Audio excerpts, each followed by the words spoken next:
nukubera Imana mu murambure ibiganza ntacyo bitwaye. Dusome ijambo ry'Imana Imana yabahaye, hanyuma mbaye ubuhamya bwanjye muri makeya. Hano hari ibintu byiza kandi byinshi kandi byanyu, dukomeze gusogongera, dukomeze kuryaho, twumve ko twashira icyaka muri iteraniro. Imana duhana umugisha.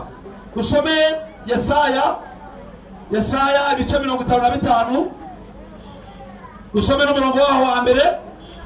Dusome Yesaya ibice 55, dusome n'umurongo waho wa mbere. Abashe namaze kwivuga, amazina yanjye nitwa Tuyizere Emmanuel.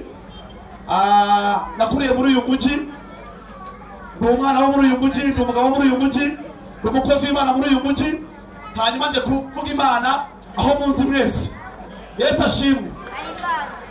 Dusome ijambo ry'Imana, turigendereho nk'umuyobozi mukuru.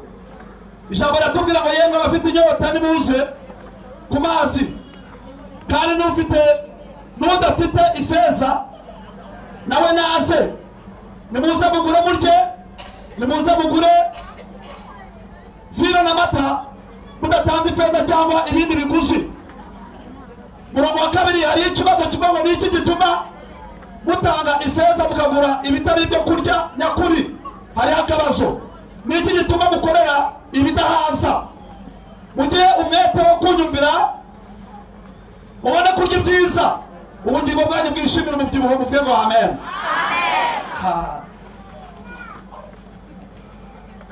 Mwongere muvuge ngo amen kandi. Nageze mu gakiza kawe, nasanze ari icyo kigo nderabuzima.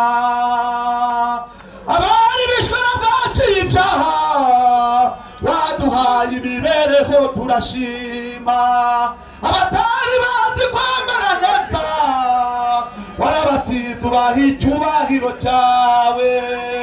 Mana wagiriye neza, Mana nanjye ndagushima.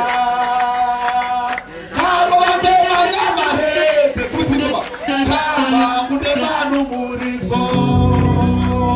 Wanajyana ishusho